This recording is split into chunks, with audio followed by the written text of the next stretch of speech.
Okay, so I'm just waiting for a few more responses here.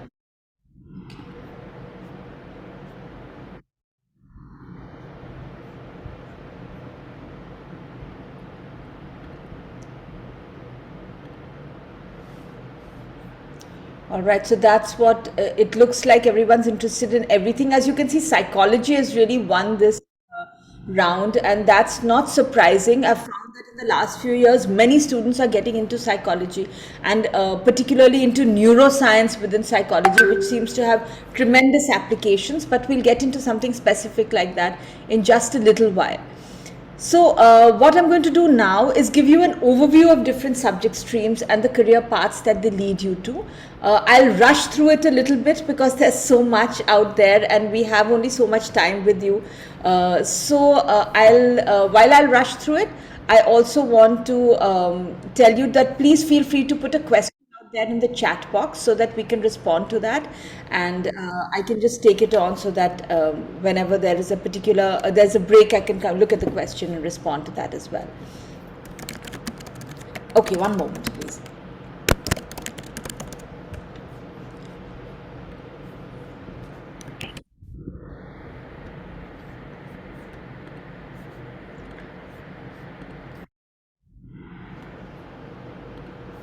Okay, so let me take you through then a view of different subject choices, right?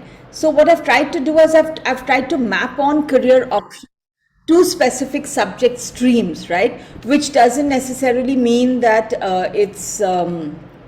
this is all you can do if you choose these subjects, but what it means is these careers will require you to have studied these subjects, right? So like physics, chemistry and maths is particularly required for engineering, air force, navy, aviation, merchant navy, architecture and some government services in India, right? Of course, you can do a lot else with this subject combination as well. But if you want to do these careers, you can't do them unless you have this subject combination. Then, if you look at life sciences, sorry, which is here. Uh, Sorry, just give me one moment, please.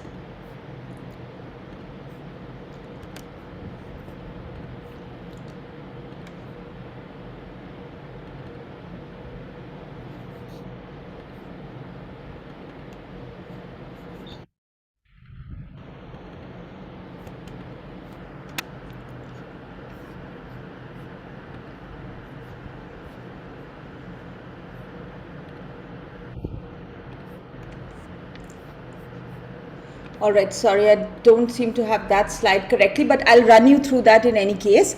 That, if you're looking at life sciences, then, which is physics, chemistry, biology, then the careers that really need that are, of course, medicine. Biotech can be approached both with a physics, chemistry, math, as well as a physics, chemistry, bio. And other than that, just forest services or nursing or some of the allied medical fields would require you to take physics, chemistry, biology, right, in particular. Um, then math, of course, maths is a tough one for any kid to drop because, as Indian parents, we are really, really clued into maths and we really want kids to keep maths. But also, if you love maths, then your time has really come. This is the time in the world when there's so many applied maths careers. Apart from computer science itself, which uses mathematical logic, there's data science, there's finance and economics. And then those are the careers that you don't really have any subject restrictions in school and anyone can really pick them up.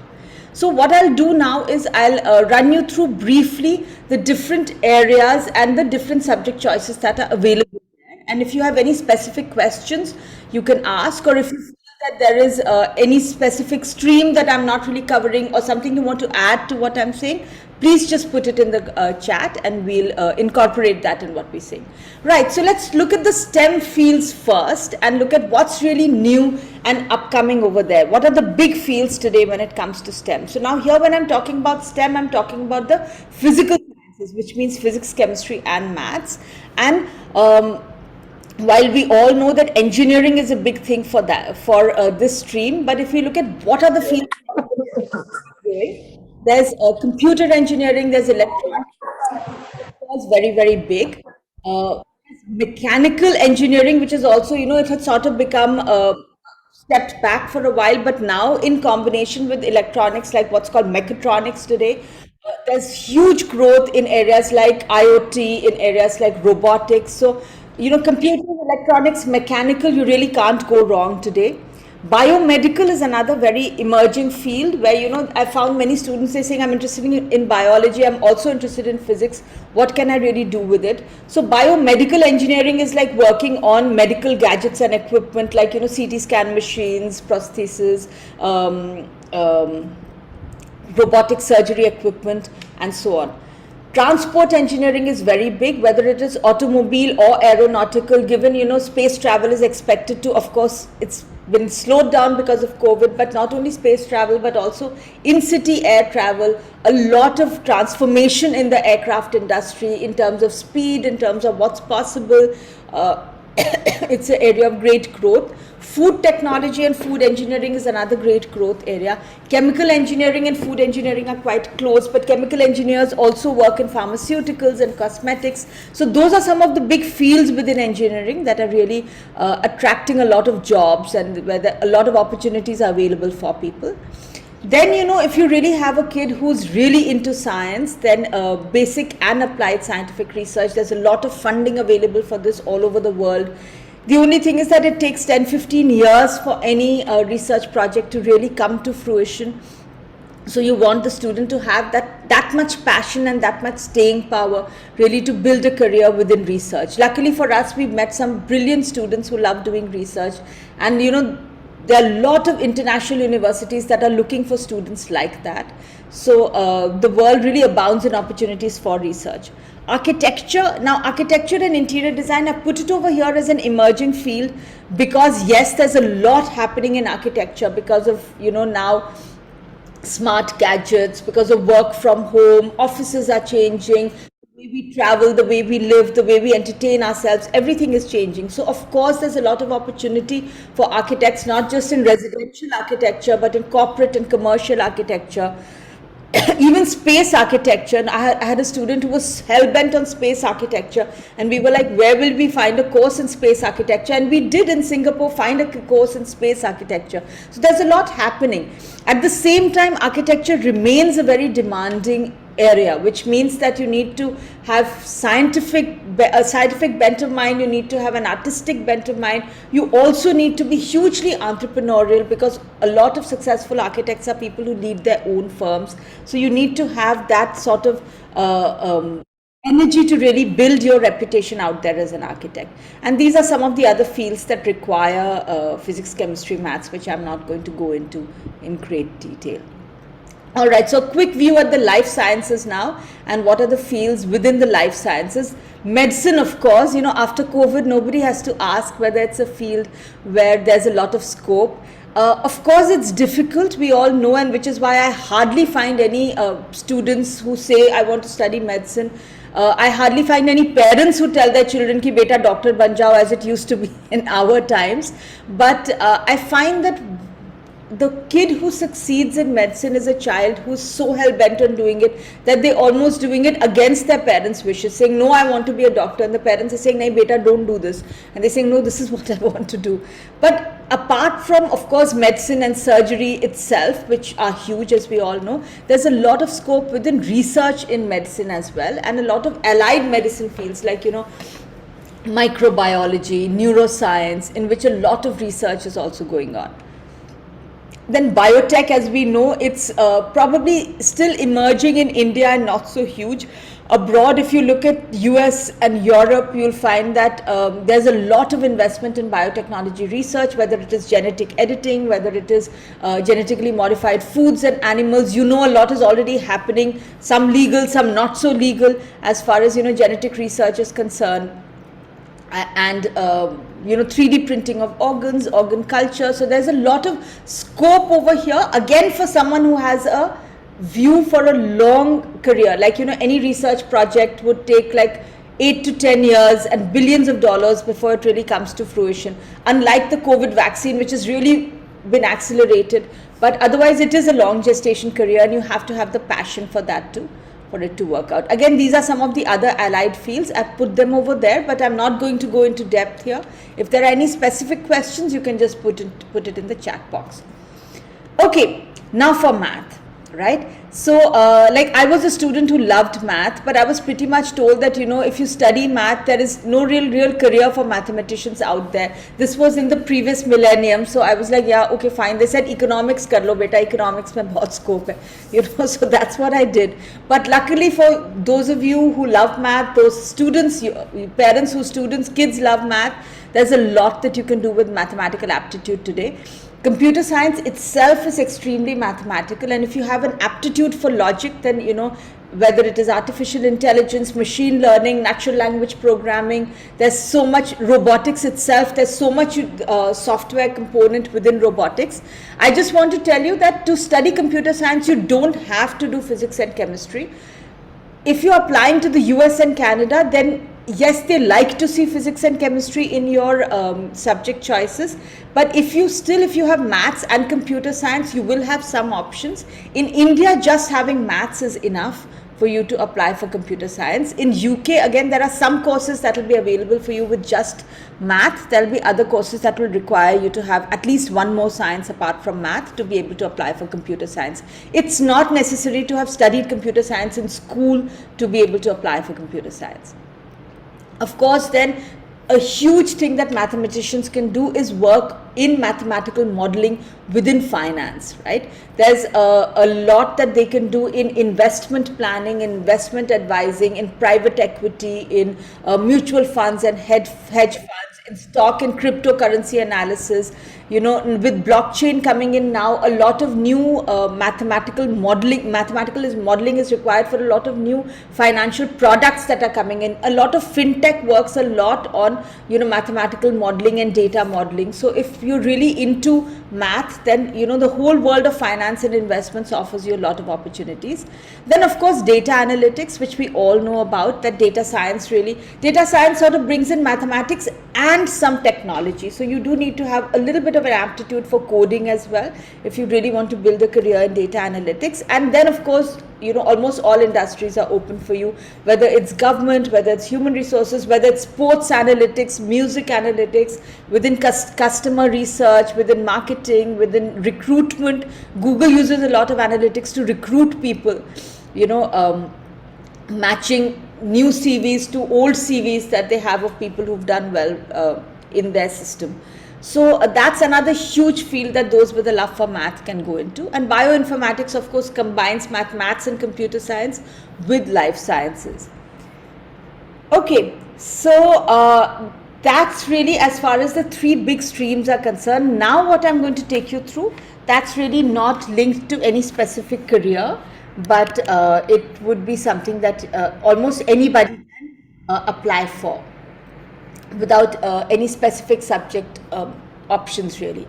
So a business, now I'm not going to go into great depth of this, but you know, this first the first set of careers are put over here are careers for people with great people skills.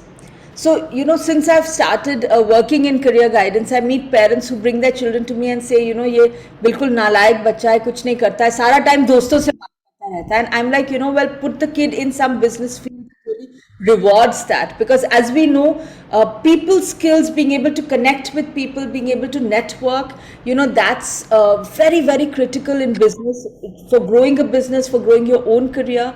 So just about for anybody, if you've got great people skills, then, you know, sales and marketing is not going to go out of style, nor are robots going to come and take it over for a very long time. That deal making, that networking, connecting with people is a human thing which is going to be hugely valued in a very automated future that's coming up.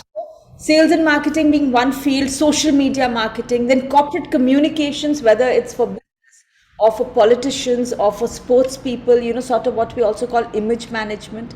Then, you know, working in events, working in sports events, you know, and managing sports, whether it's sports teams, whether it's sports events or sports equipment. There are a lot of opportunities for, generally for a street smart kid who's able to talk to people, who's able to get things moving, which luckily for us in India, it seems to be a very natural skill for a lot of people, that, you know, what we call jugaad, ki just get things moving. Right? Then of course human resources also leverages a lot of those people skills, whether it's recruitment or training. Consulting and private equity of course remain huge areas, and again will not get automated easily, because it's a lot about making human judgment about a company that you might want to invest in, bringing in intelligence of understanding various factors as a consultant to give advice to a company. So these are also areas that will continue to grow. And entrepreneurship, of course, all of us who are working can look all around us and see how much investment is available for startups today, and how easily people are willing to punt on somebody to say, yeah, okay, fine, here are a couple of crores, try this and see how it works. So for somebody with some resourcefulness, with some ideas, and particularly staying power, now is the time. And India is the big space. I find a lot of people saying that where's the scope in the world? Yes, there's a lot of scope in the US. The US is never going to go out of style. It's huge. It's a fast growing country. Canada is coming up. They say the great Canadian dream is as big today as the great American dream. But after that, I would really say look at India, even before you look at Europe, because India is a fast growing market. The whole world is looking at India. Opportunities abound in all areas. And if you want to build something, then in India you have this huge market for you to look at and to build your business around. So it's really a time in India for entrepreneurs. The time for entrepreneurs in India has come, I would say, really. Okay, so these are again I'm not going into great depth, but just sort of showing you some of the big fields that are available for students where there's so much need for subjects in school. So among these, I'd really like to highlight film, because film is very, very big today. Not just in terms of OTT platforms or in terms of actually making a feature film like a Bollywood film or a Hollywood film, but corporates use a lot of film today as well, whether it's for product demonstrations, whether it's for internal communication, sometimes for training and education, sometimes for advertising. So a corporate film has become very big.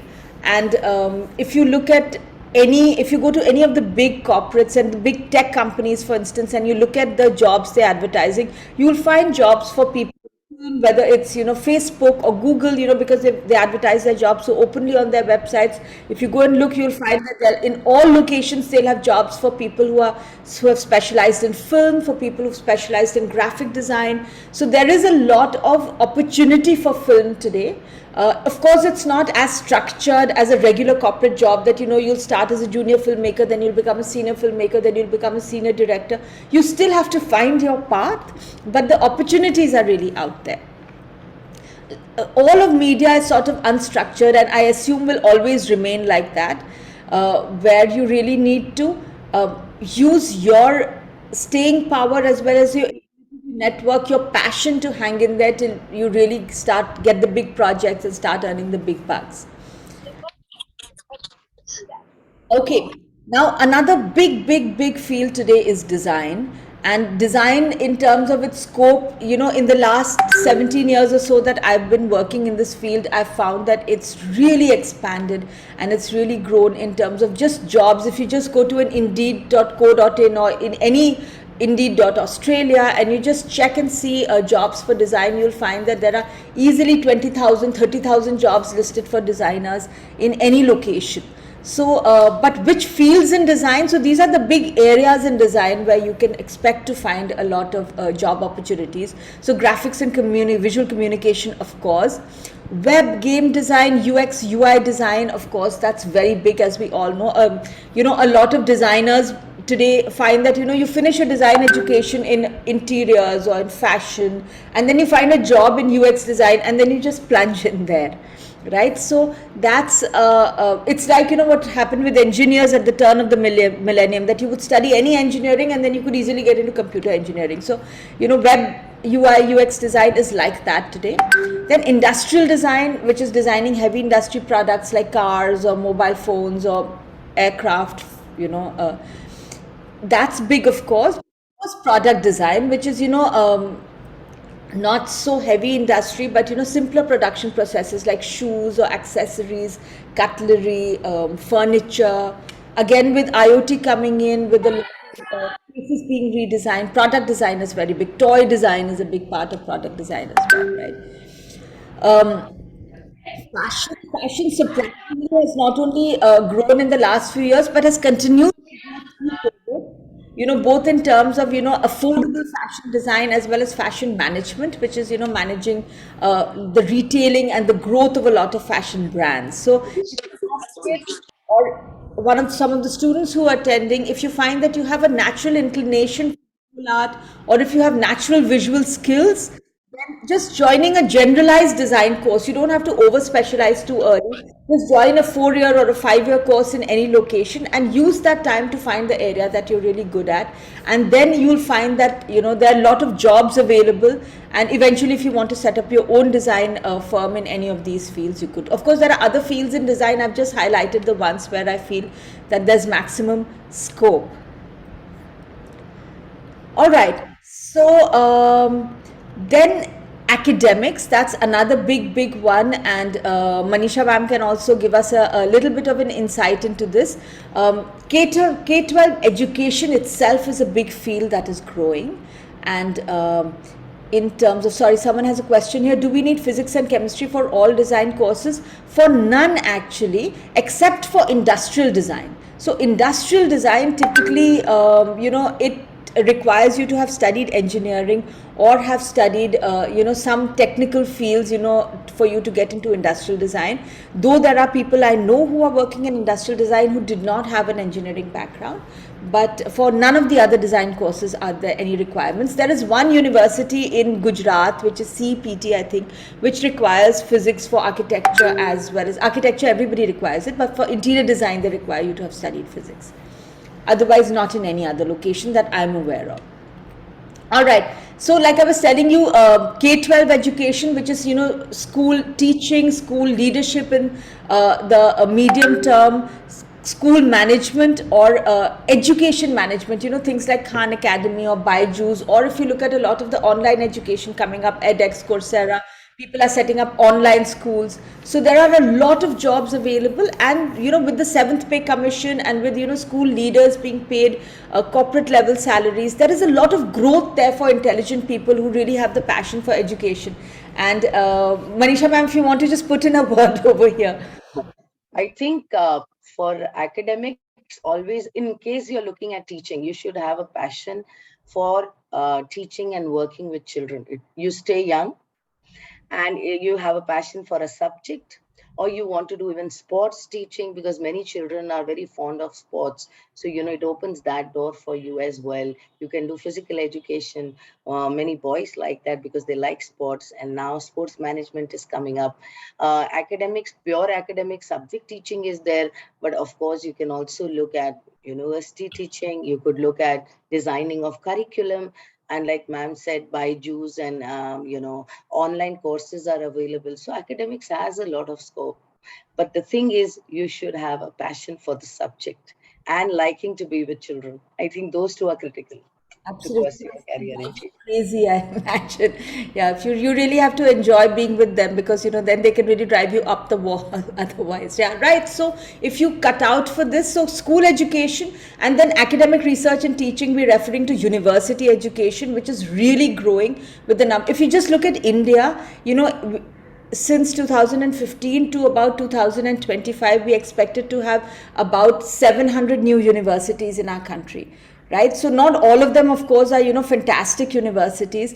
But if you just look at the jobs available for people in academia, whether it's professors, whether it's, university administrators, huge numbers of jobs are being created within professorship and research and abroad as well. So if you look during COVID as well, it was easier for you to get visas, for you to get tickets, for you to get jobs abroad if you were an academic, right? So if you really have a passion for a subject. Yes, Manisha. Yeah, Richa, even ed tech and technology in education, that's a really, edtech is one area which is coming up in a big way. So children who might be interested in computers, and how you can marry computers with education, what kind of IT tools would help in making the classroom more engaging, in improving the learning teaching experience. So that is another career. Many of these edtech companies are hiring youngsters because they've got different ways of looking at things. Gamification of concepts is happening. So that's another area. Of course, it's computer and code, but it is also related to education. Schools are wanting ICT experts and IT. Every school that I know now, especially post COVID and post the pandemic, does have an very strong IT department. So I think that's another area where through computer science or your love for software, you can get into education. Yes, that's fantastic. I think a lot of students would have that sort of choice set and not necessarily know that you can have a lot of growth there, right? Wonderful. Yes. Okay, I also want to highlight think tanks, which is, international relations, public policy. Some students who are academically inclined, apart from being a university professor, you can also work with these institutes which will value your expertise in analyzing policy, making policy recommendations. You could choose your area, you could be working in health policy or education policy or economic policy or gender policy. There's so many in environment policy in our country. So with for someone who has that kind of a depth, you can either look at public policy or international relations, which could be peace studies, or it could be South Asia studies, or you could be studying conflict, you could be studying what Russia, Ukraine, and making recommendations to government bodies and multilateral agencies on how, the context of the situation, what are the various strategies available, and what strategies might work. Okay, so again, this is a growing area for academics.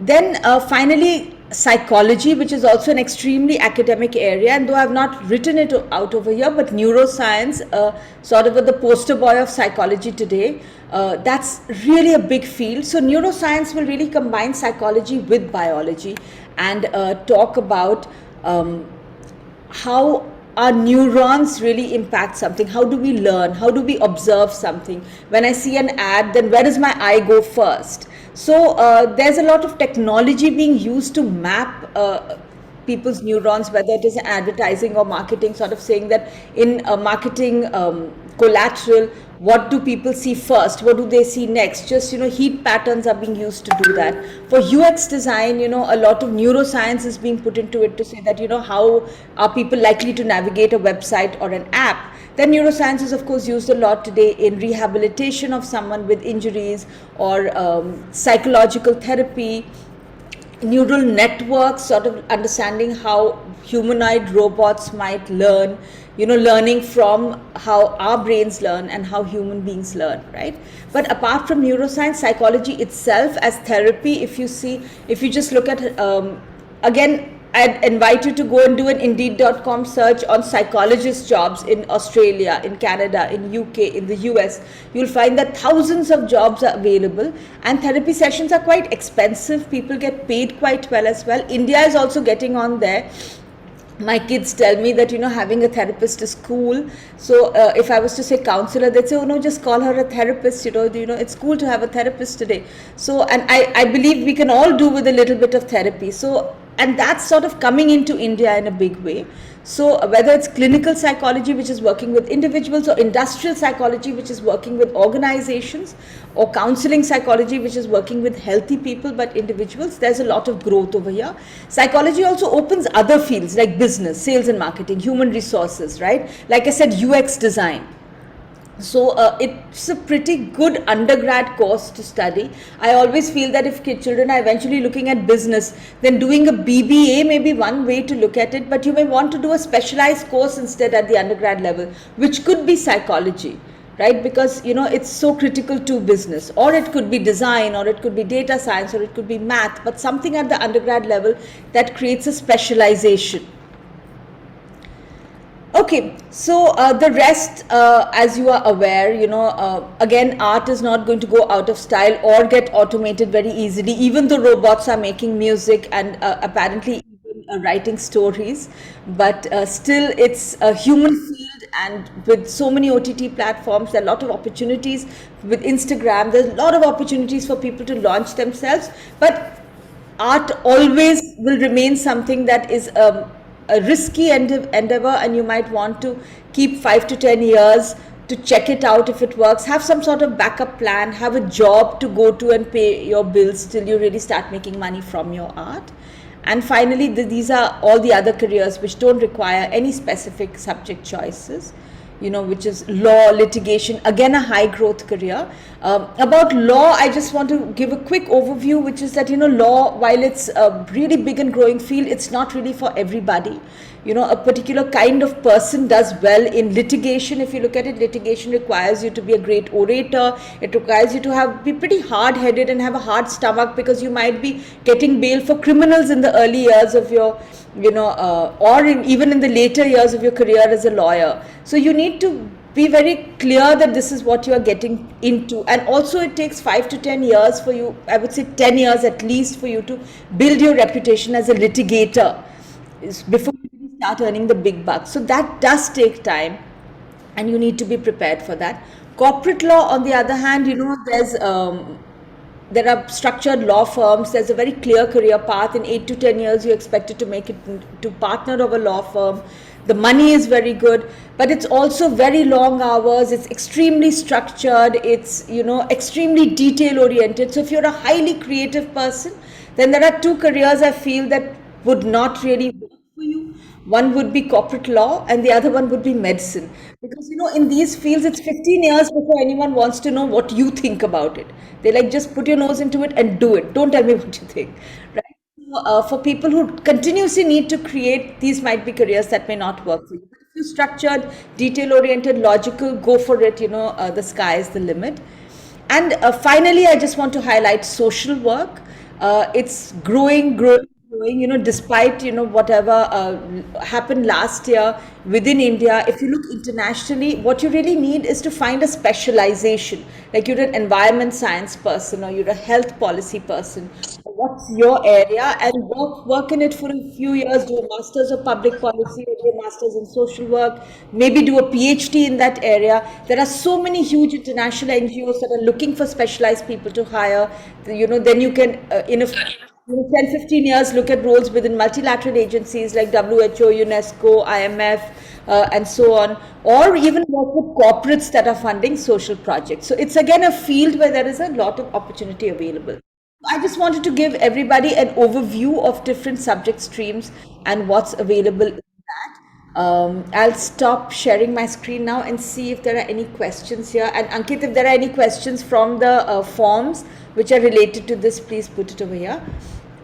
Okay, so Riyan says, for admission in undergraduate business studies, do we need standard maths or applied maths? So if you look at Delhi University, the BBA courses over there right now are mostly open for both. If you look at the private universities, again, they would mostly be open for both. But if you look at like a finance or a data analytics kind of course, then standard maths would be what would be needed. But in DU, you for honors program, you need maths, not applied maths that CBSE offers. So they need to be careful about that. Yeah. Okay. Right. What are the fields of science where maths is not needed outside medicine and psychology? Microbiology, biotechnology, pharmaceutical science.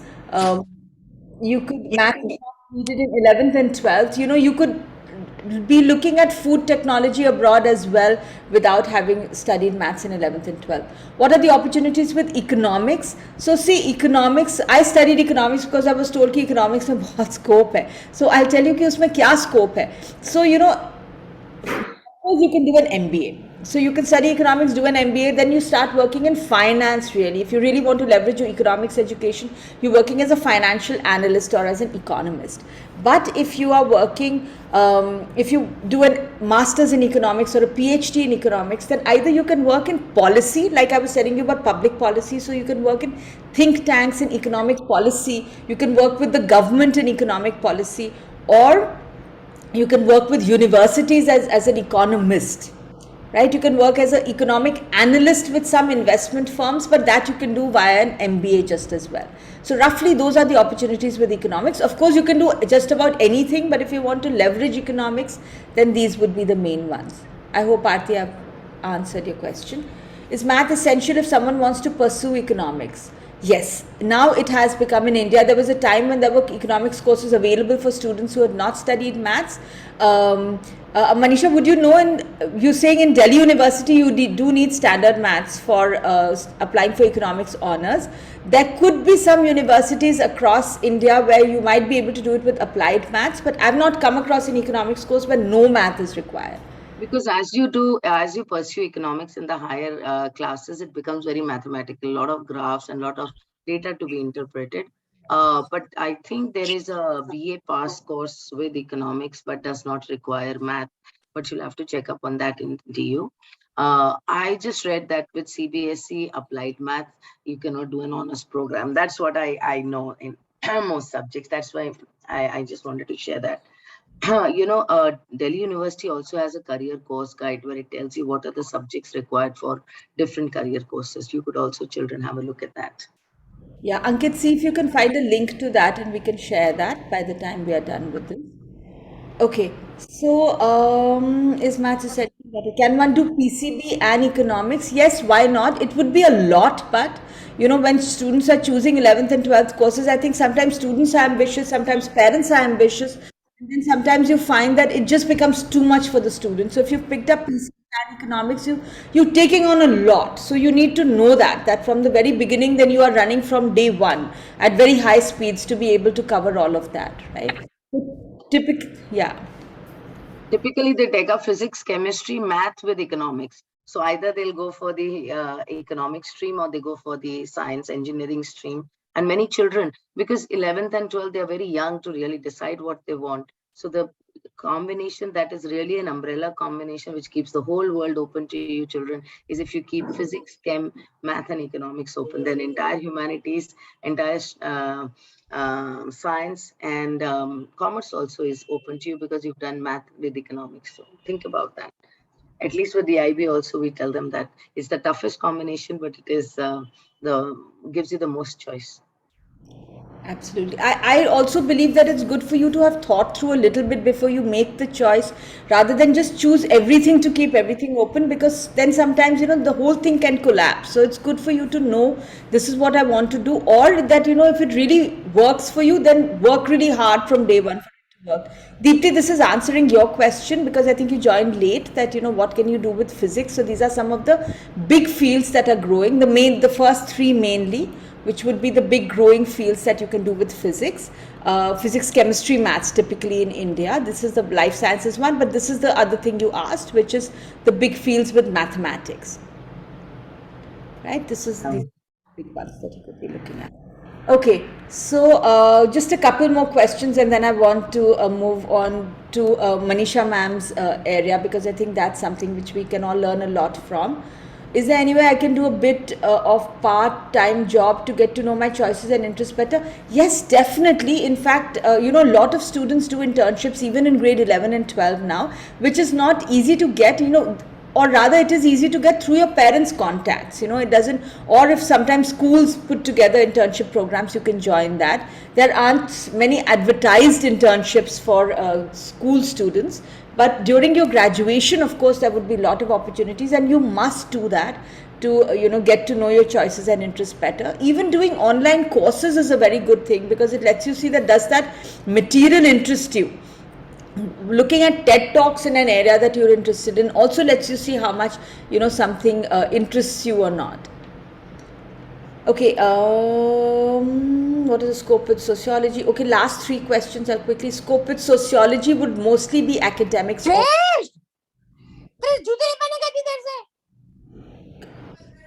Okay, then paid career options for people not interested in science and maths. We looked at a lot of them. There's all of media, there's all of academics and psychology, there's sports management, there's social work. These are all law. These are all very well paid options. So I would say that, a lot of business options are very well paid options and don't require you to study science and maths, right? We'll come to liberal arts, humanities, and the scope in a little bit, Aarti, because I am conscious of time and I would like to spend and profile building also. I think they are both sort of similar questions, so I'll just come to that in a little bit. I want first to address the other question about choosing subjects, which is curricula, which is ready to say that what is it that we can do as far as choosing curriculum for our children is concerned. And luckily Manisha ma'am brings a huge amount of experience in this. Since 2000 Shriram has been offering ICSE and ISC curricula. Manisha ma'am has worked in for over 25 years in the field of education, and she's been the principal of Shriram School for almost 10 years now. And she's worked with the team to actually implement the IB diploma program, and also has been implementing the Cambridge Secondary Checkpoint and the IGCSE program for the last 10 years or so. So really almost everything about it would be something that she'd be able to tell you. So Manisha ma'am, if you could give us a quick maybe introduction, overview to the whole thing, and then address people's questions. While selecting the curricula, I think this question is mainly for parents, because parents do know their children. One of the main things that you should keep in mind, what is the difference in the curriculum? More or less for a particular grade, the content may be very similar, but the approach and the assessment and the requirements, the outcomes are very different. As a result of which, you will find many schools are opting either for the national CBSE curriculum or the ISC, or they're looking at the IB or the A levels.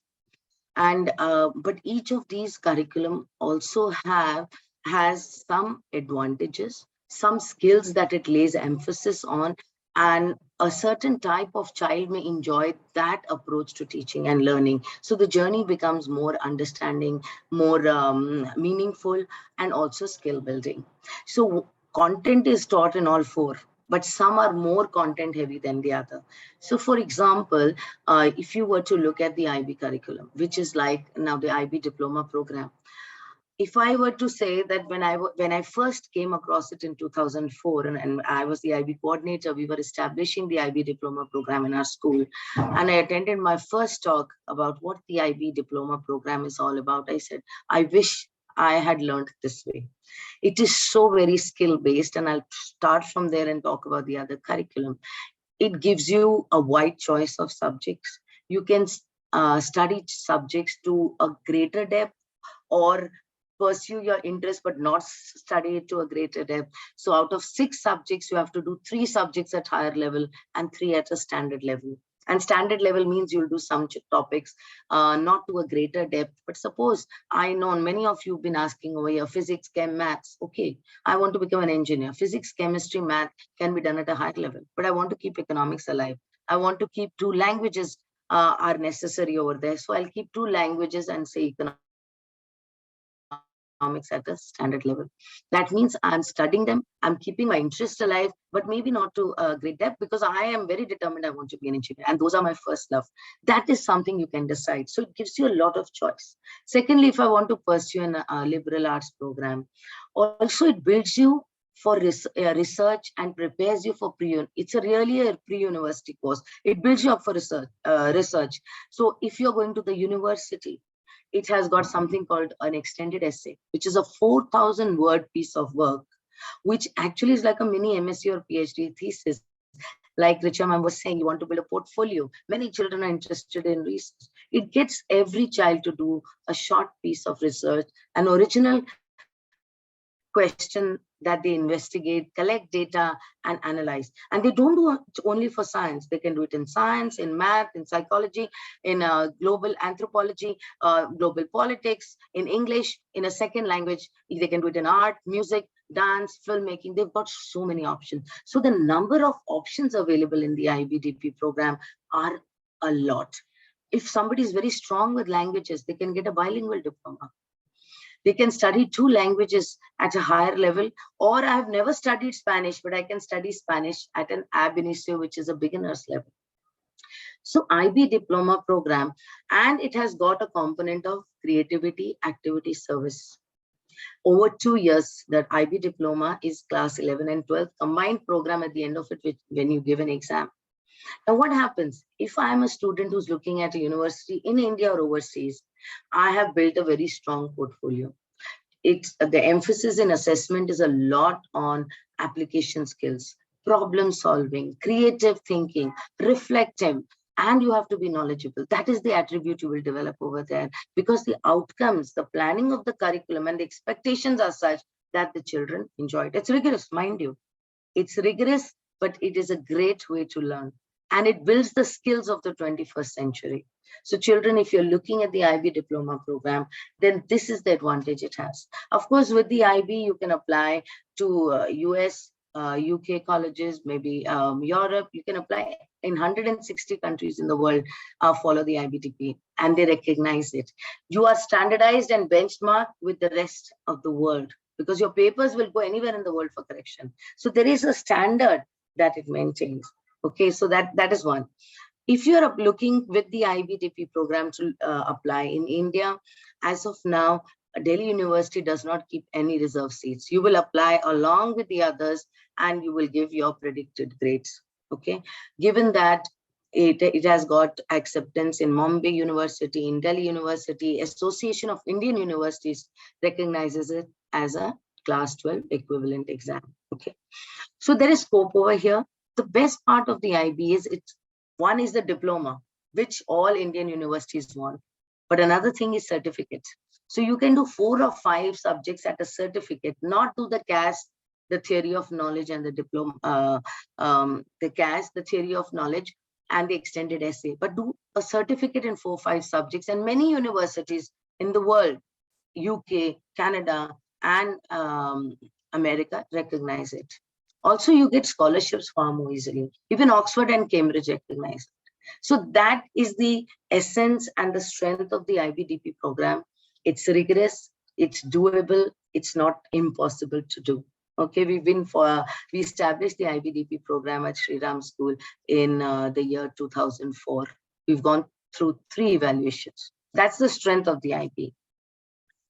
Meanwhile, in the middle years, we've got the secondary checkpoint, which is by Cambridge, the CIE, and we offer the IGCSE program. The reason why we went over this, we selected this over the middle years MYP program of the IBO was because this is far more structured and it is far more in sync with the IBDP program. And of course, even if you do the A levels also, now you have subjects, you can pick up 3 to 5 subjects and study them to really greater depth.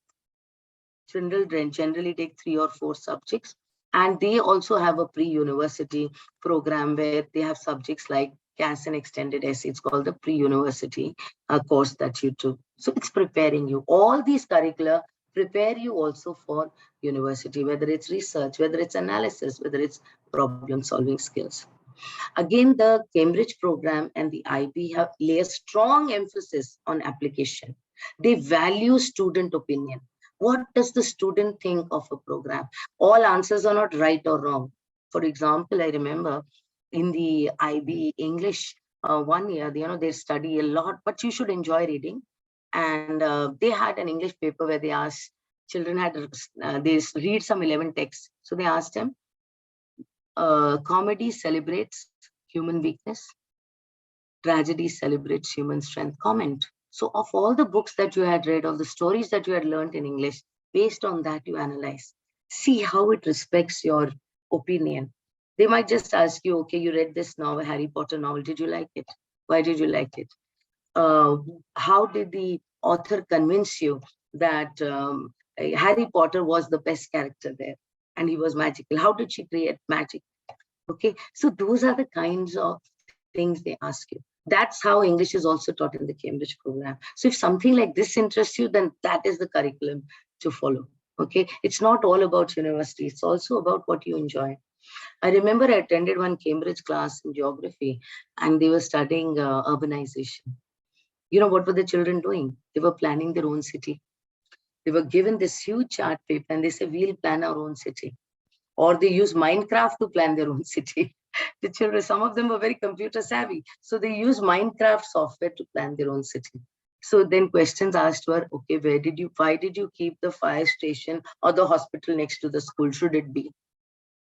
Okay, one child forgot to highlight where the fire station was, or where the garbage dump will be, where the park should be.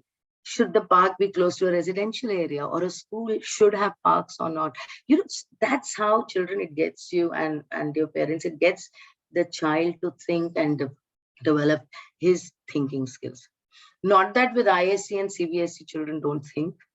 There also they think, but in the assessment pattern, it is changing, but it is a lot more based on content. Last minute studies can help, whereas in the IB and the Cambridge program, you will have to be regular with your work. So that's another advantage there. Secondly, I would say that with the Cambridge and the IB, they are very relevant. So you have every 5 to 7 years, they change the curriculum and make it very relevant to what's happening in the world today. That's the advantage. And ISC, ICSE till class 10 is again application based. 11, 12, whether it is CBSE or ISC and you want to go in for engineering, you are, or medicine, you have to prepare outside, because the curriculum does not prepare you for these exams alone. Can I take some more questions now, Richa? Because I think it's a lot more information overload, I think. Yeah. I think questions are just pouring out over there. So I think let's start with that. So should I just read out some of the questions? Yes. Yes, we'll take the questions one at a time. Yeah. So Medha wants to know, if you choose IB, can you stay in India and study to become a doctor or engineer? I think because you can't choose all three sciences, no? No. In the IB, you can select all three sciences. It's called the non-regular IB diploma.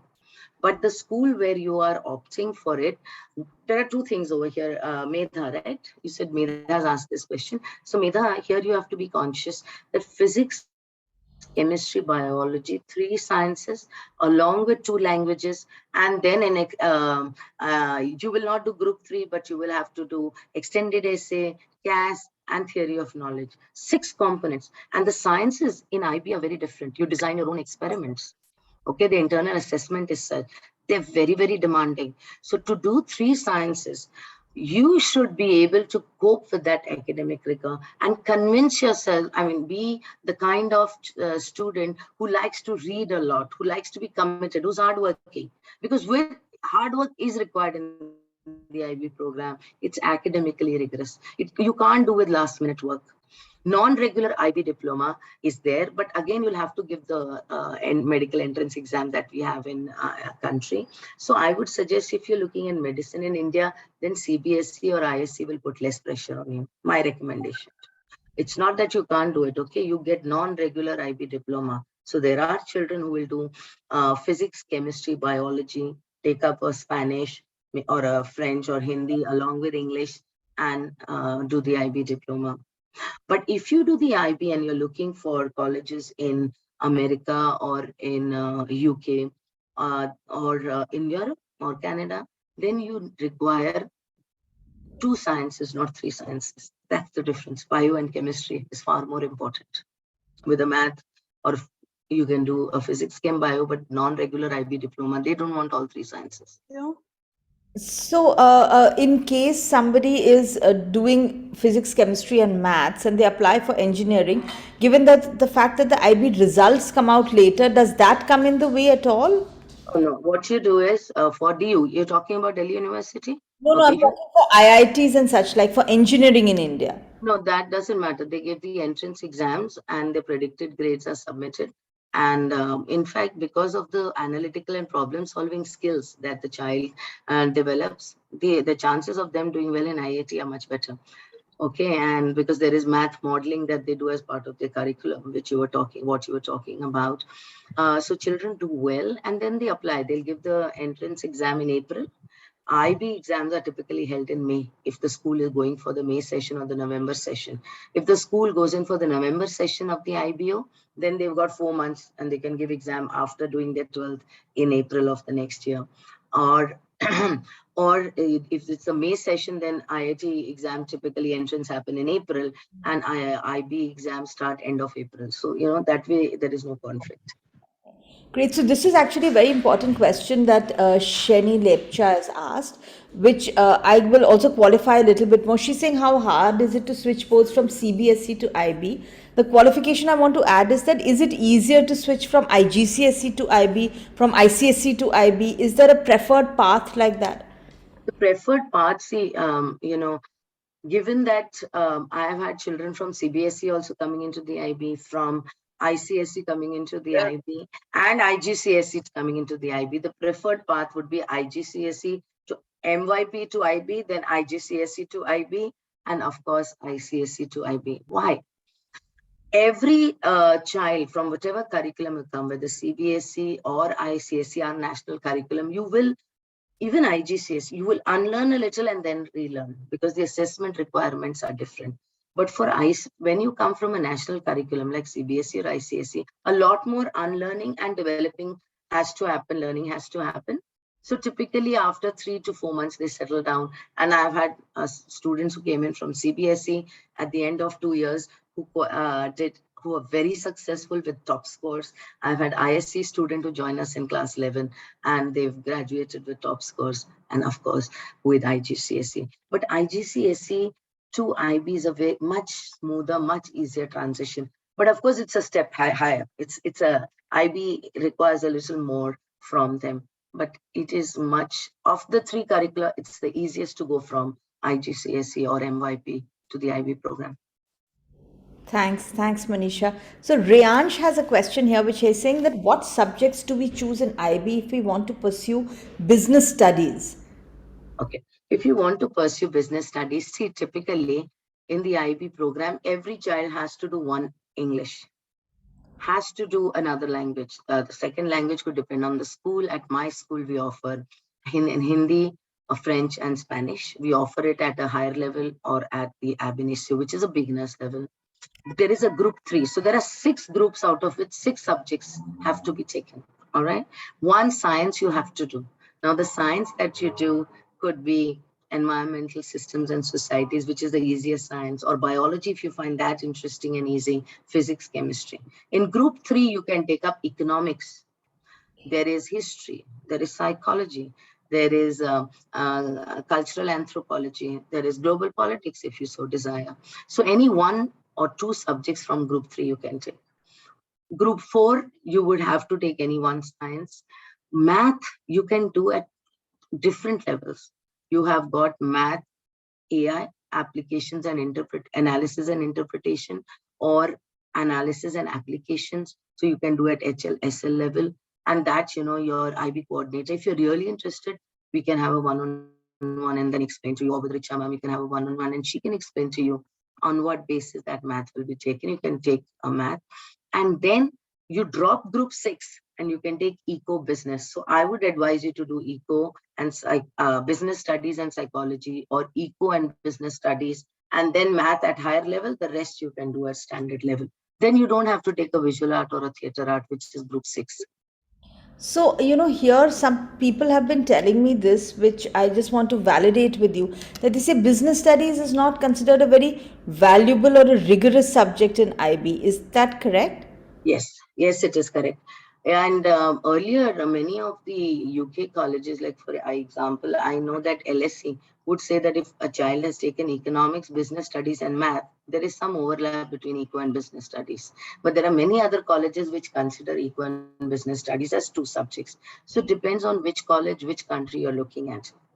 And if you're looking at a commerce program within India itself or DU, then eco, business studies, and math is required. Because business studies, what happens is, in our national curriculum, you have eco, commerce, and accounts, right? Whereas business studies is a combination of commerce and accounts. Secondly, in the IB business studies, you learn how to analyze the balance sheet. Whereas in the national curriculum, you learn how to make the balance sheet. But in the IB program, you will analyze the balance sheet only if you understand how to make the balance sheet.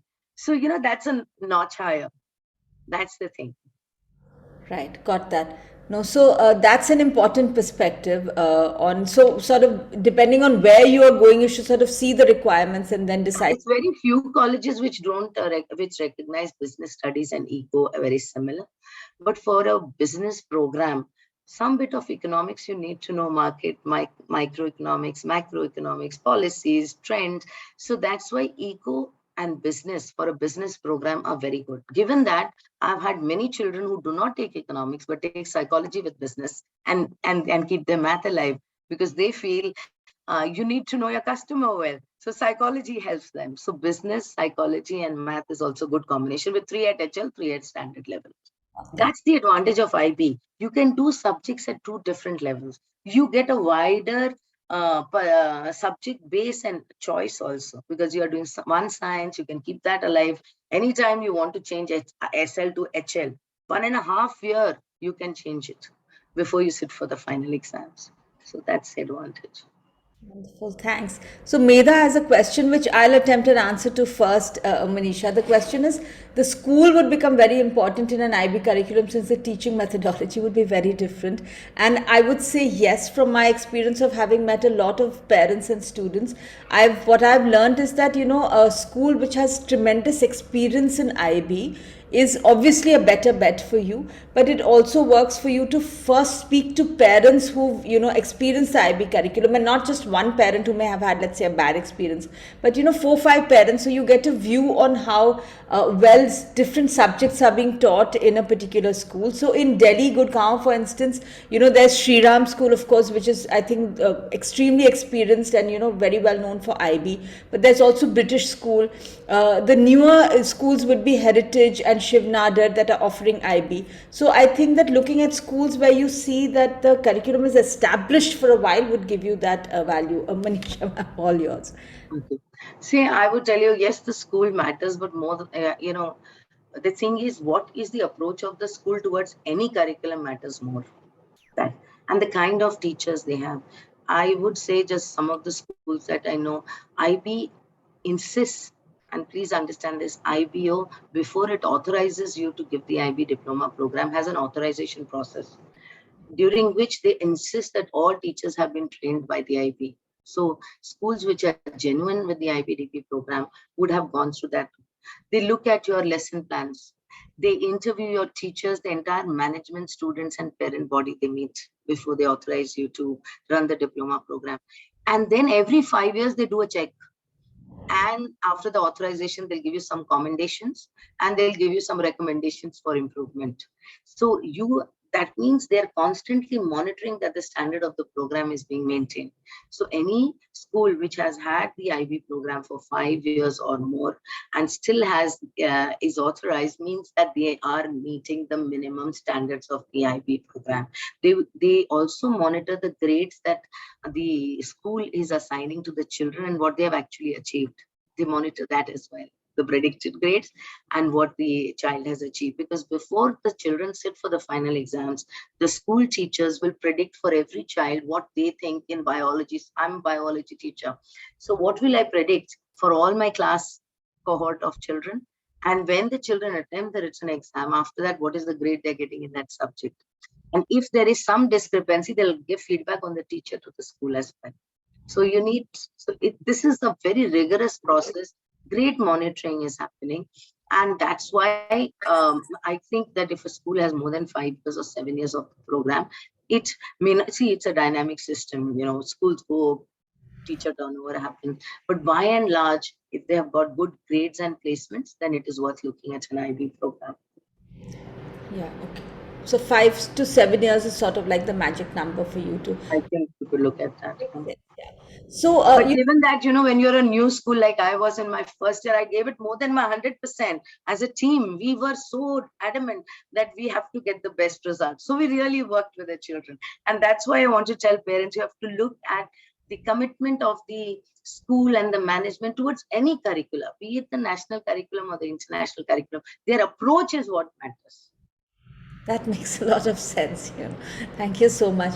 So now this is, I think, a question that every parent has, and even I think about it sometimes. That is there any test, or let's say any way that a child can, that something a child can go through that can help in deciding the aptitude for a child for is this. Okay, I'll just give you broadly some things. I don't do an aptitude test, but we might look at a basic level of English and mathematics so that we can decide whether English and mathematics should be at the higher level or the standard level. So we only check the English and mathematics level, and then that's something that the child should be aware of.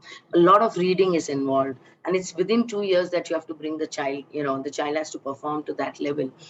I would suggest that a child who has a lot of opinions, is curious, keeps asking questions, and on everything, has a definite opinion that why is this like this? I think it should be like that. Why are you doing this? It should be like this. That child will enjoy the IB curriculum, wants to think, wants to make a change. And I always tell my parents and teachers, the day the children, you come back and tell me he's asking too many questions, he's never satisfied with the way the things are, I'll say I've done my job. I've done it, because in every assessment, in every subject, they definitely ask the student, what do you think about this?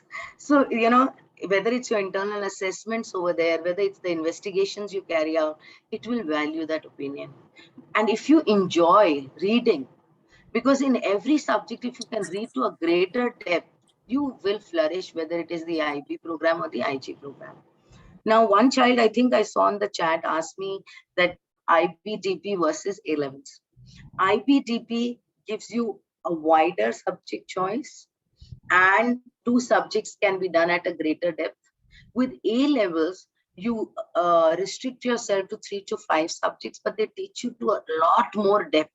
So now what Cambridge has done with A levels also, they've given you some options to pursue research skills, because after this you'll go to university, and when you go to university, some sort of research is required. So that's how both the curricula are managing. But if I were to say anecdotally, like as an anecdotes level, I've not done a survey, but definitely they say A level content is a lot, and to a lot more depth than even the IB higher level subject.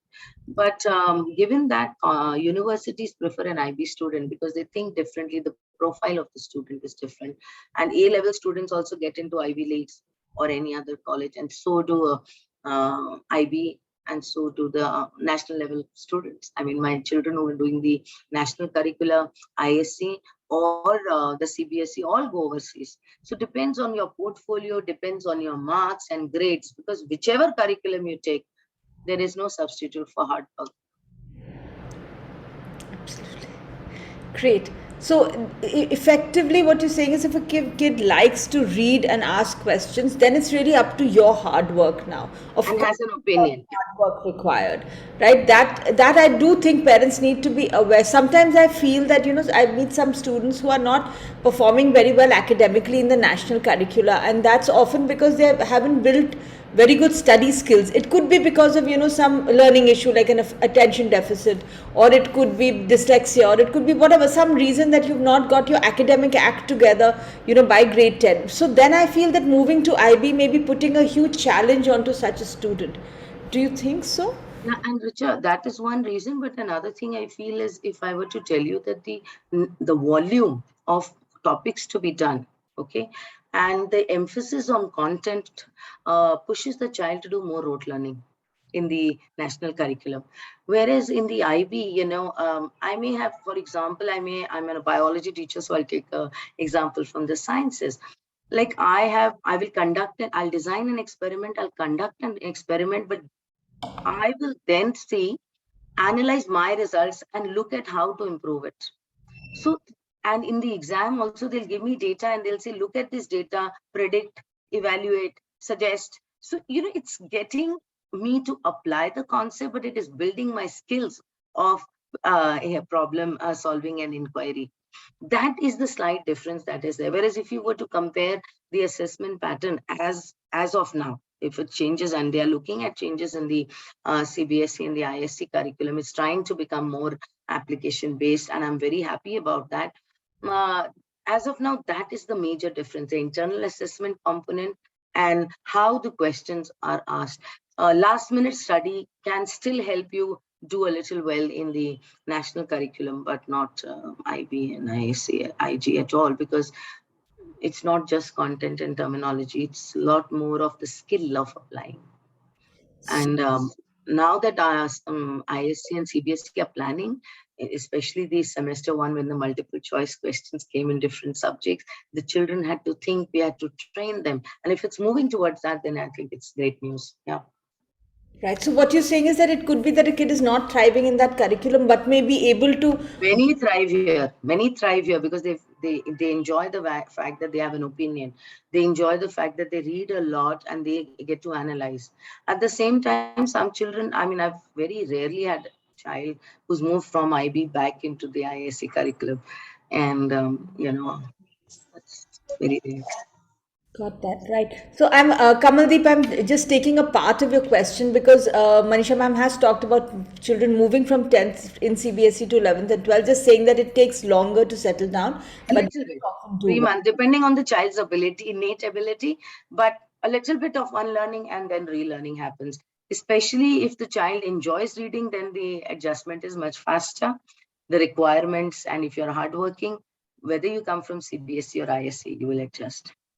So the part of her question which I also have is this eligibility for Delhi University. That again, as I don't think eligibility would probably be an issue because the subjects would work, but the timing of the exam used to be an Yeah. issue.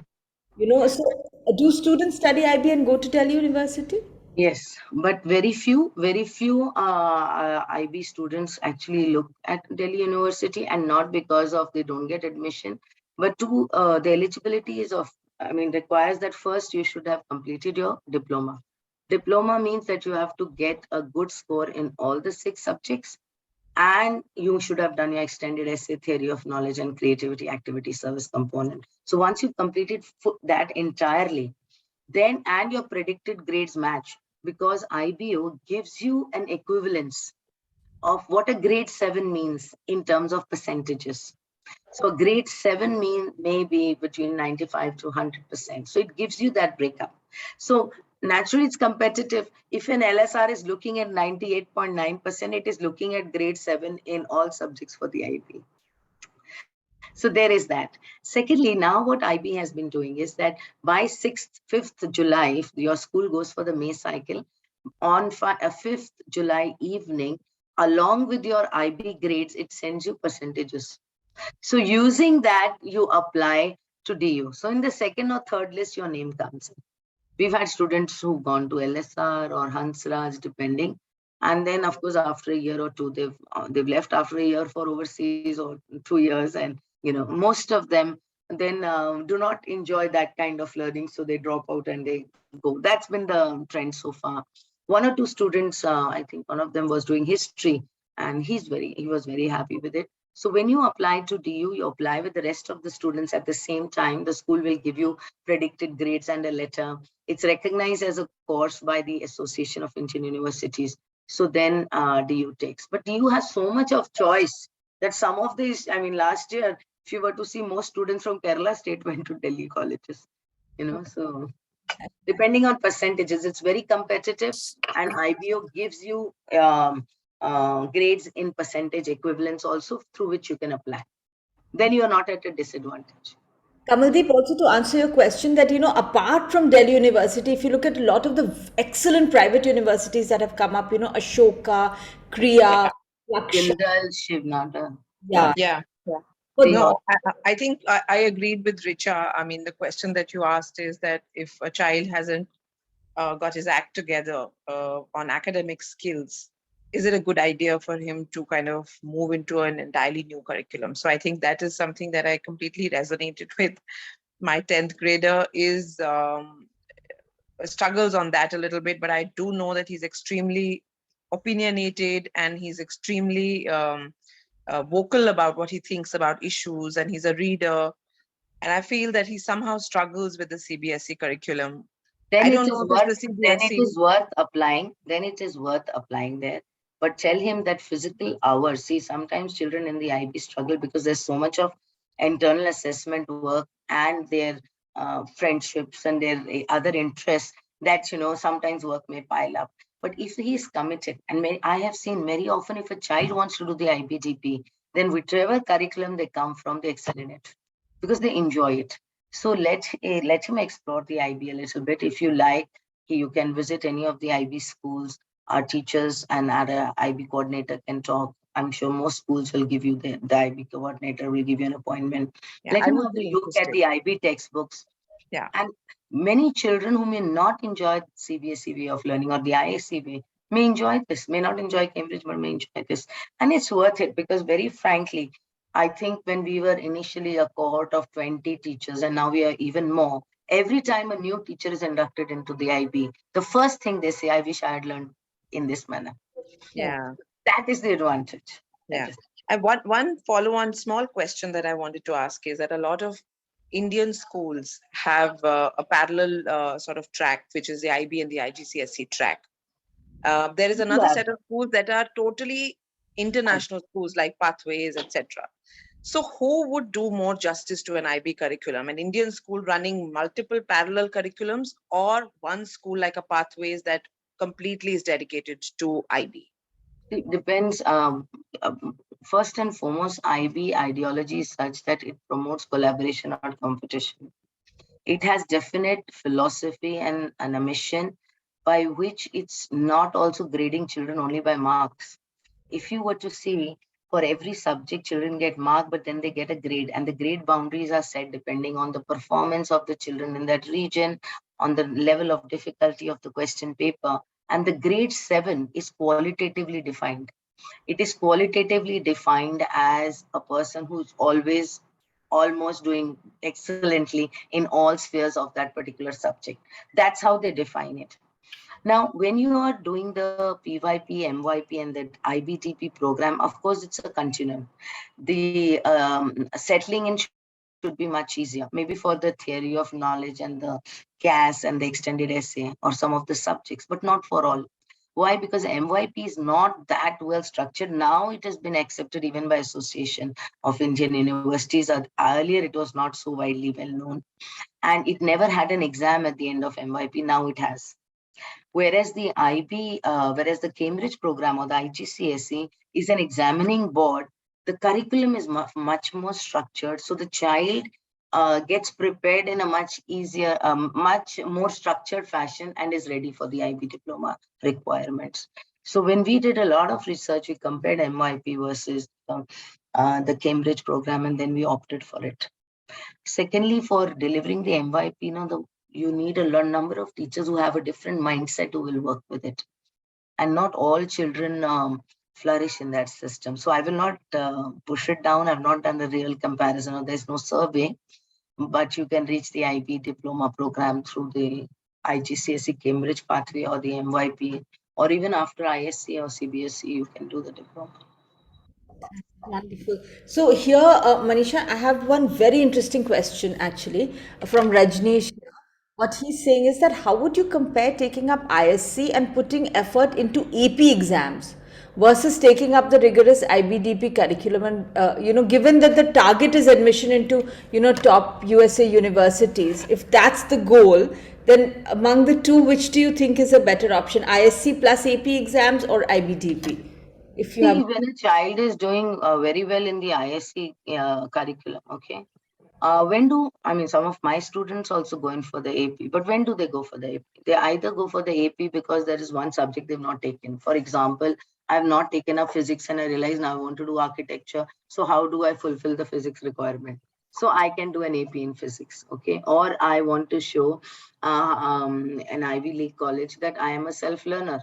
So I have selected X number of subjects. Say I've done chemistry, bio, math, and all the others, but I've not done physics ever. So I take physics or economics and I tell them, see, this is my self-learning capability, one. Or I have not done well in a particular subject and I do the AP to show that even in that depth, now I've taken another chance and I've done well in that subject.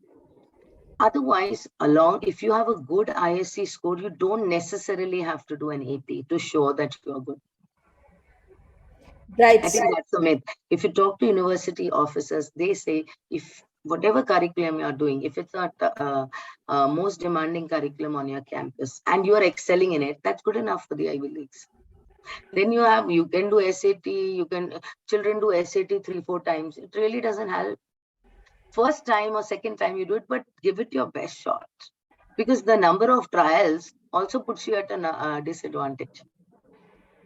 So effectively, what you're saying is do well in an ISC or in an IBDP, but don't get into the AP thing for the sake of impressing universities. No, because then they will say, why weren't you not doing well? Why were you not doing well in your ISC or IB program, and then you're doing extra APs? So if the logic is that you are trying to prove that I'm a self-learner, yes, you could try one AP subject. If the logic is that, okay, I did not do so well in my science, physics and math paper, I am doing an AP to show that at that time, X was happening in my life, or this Y was happening in my life. I didn't study, but now I'm doing the AP and see my scores. I mean, there should be some logic behind doing an AP. No university says with CBSE or ISC scores, I want AP scores as well. Got that. Yeah, that's wonderful. Thank you, Manisha. One last question on subjects here. I don't think there's any other that I'm seeing on the subjects, which is that can we change boards after grade 9 just for grade 10th, or do I have to do 9th? 9th, 10th is always done from the same board. 11th, 12th is always done from the same board. Otherwise, you have to start again. So 9th and 10th, either you do from ICSE, or you do the MYP, or you do the IGCSE, or the CBSE. Then 11th and 12th, you could look at the 11th and 12th, 2 years, either from ISC or CBSE or IB or A levels. It's a 2 years. You don't shift midway. You can't change boards midway. Excellent, very nice. Okay, thank you so much, Manisha. There were a couple of questions we had left earlier, which I'll just quickly address, and please put your views on it also. I think people would really like to know what you think about it.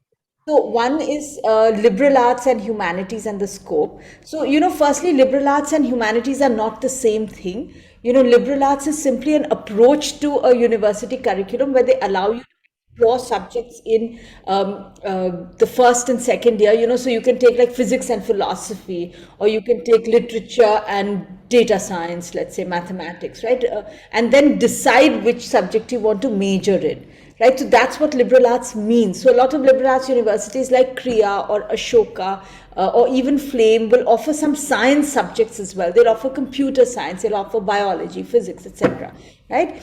So the scope of liberal arts, therefore, is pretty huge. There is in fact data from the US which has been running liberal arts for a very long time to show that if computer science graduates from liberal arts universities are more likely to end up in CEO and leadership positions than people who studied just a pure computer science approach. So having that liberal arts approach really helps a lot, right? In fact, at NUS Singapore, they have a core curriculum, which is integrative, where they want students to learn themes like war and peace.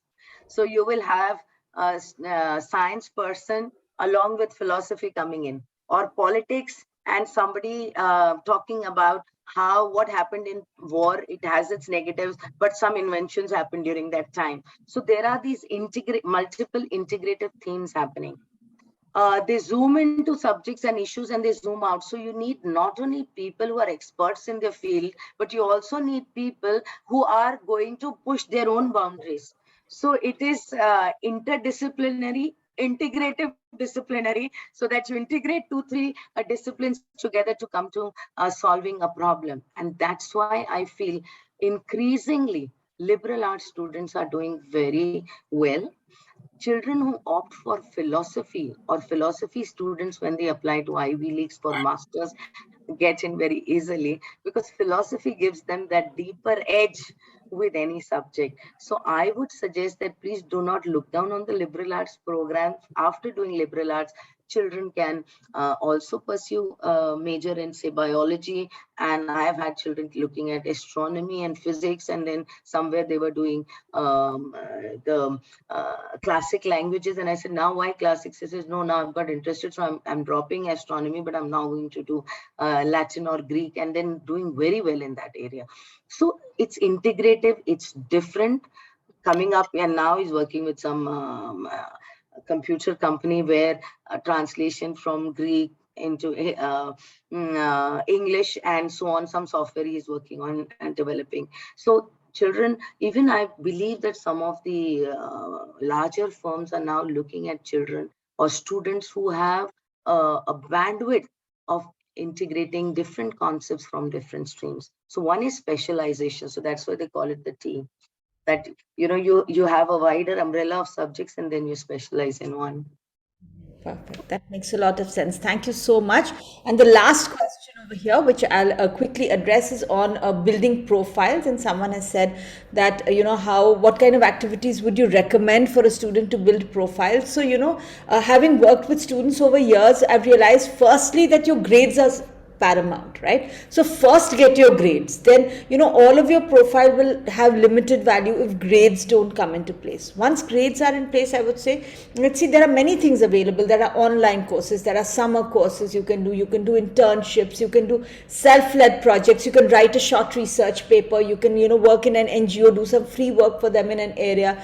But the whole thing really comes together when your story comes together. So rather than doing a lot of random stuff कि आपने थोड़ा सा social work कर लिया, आपने एक science का summer program attend कर लिया, you've done some leadership in school, you've done something, if most of your activities come together towards an interest that you're interested in. So let's say there's computer science. Now, if you're able to do, let's say you're working with an NGO, building an app for them or managing their data for them, right, where you are being able to integrate your story along with what you're doing, what you're reading, what you're doing in school. How does your story come together for that? It doesn't necessarily have to be that every activity is aligned in only one direction. A big picture needs to align. So that kind of thinking is needed a little bit, because what universities like to see is some consistent interest.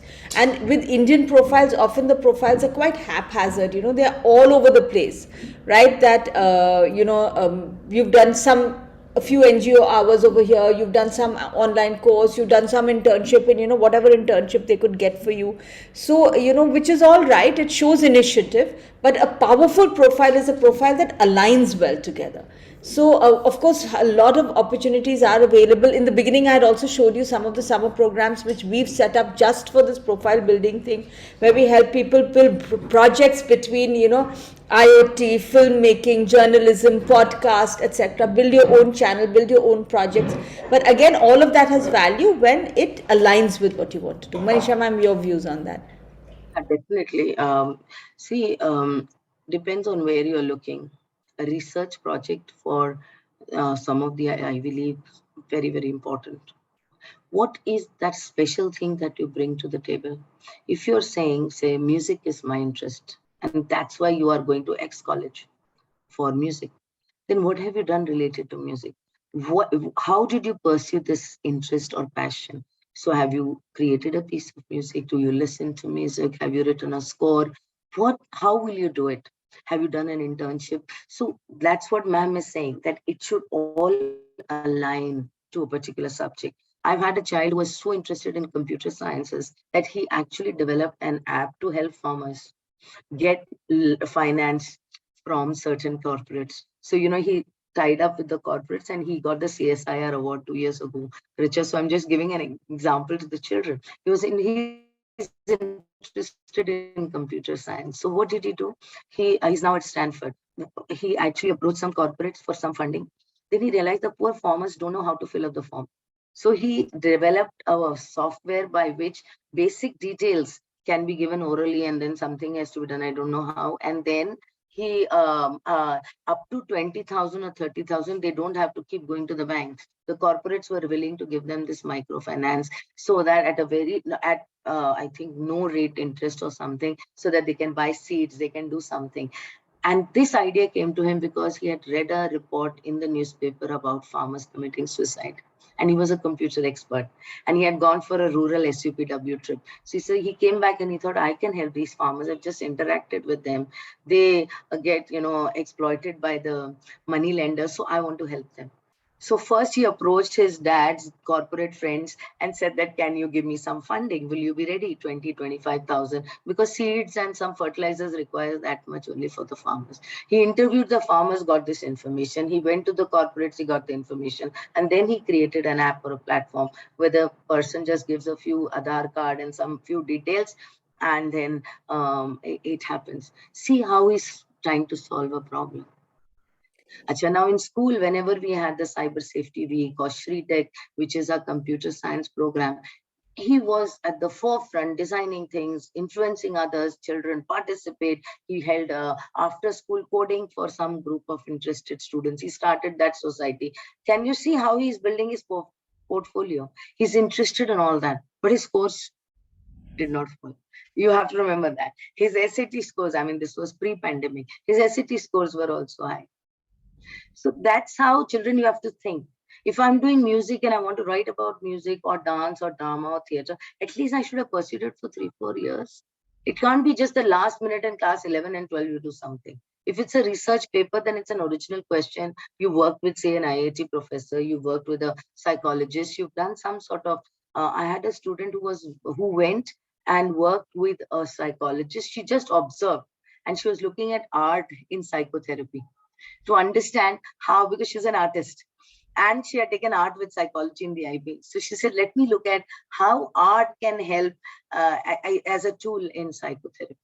And then, as she observed, she came up with questionnaires, and then she did her research paper. And it was over and beyond her regular curriculum requirements. So this is where ma'am is saying, if you're talking about community service, is it coming from the heart? Is it just for the 3 months I've done something, then it doesn't matter? Is it just raising money? No. How many lives have you impacted?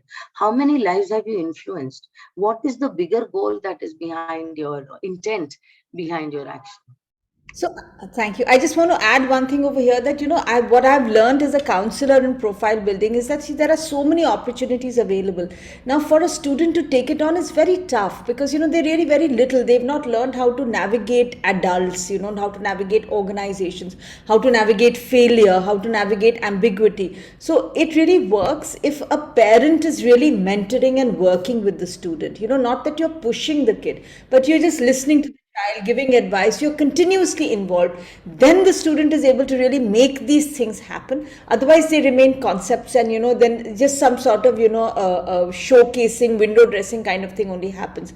A really deep profile gets built when a parent works closely with the child, and that's sort of my learning from the whole thing that I also wanted to share with you. So guys, lastly, Mukta's question I had left, I'm so sorry, I'll just quickly address it. You talked about nanotechnology. So nanotechnology is really working with extremely fine elements or extremely small elements of materials. Nanotechnology is used in medicine, it's used in sports a lot, it's used in clothing and fashion, it's used in all sorts of areas. So it's really a big area in technology, and it's not at all out of fashion. So it's a big field, and if a child specializes in it, after that, of course, there's a lot of opportunity and scope in the technology aspects. But always you can do technology and then do an MBA and then get on to the business aspect of the same field. So I would say there's a lot of scope, Mukta. I know it's a very brief answer, but there's a lot available on the internet about it also, so you can read a lot more about it there. Right.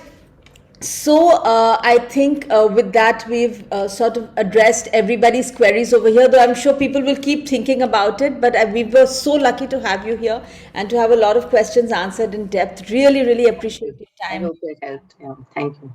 Thank you so much. It really helped. Thank you everybody also for being here on a Sunday. Thanks a lot. Everybody have a great weekend, whatever is left of it. Thank you very much. Thank you. Thank you.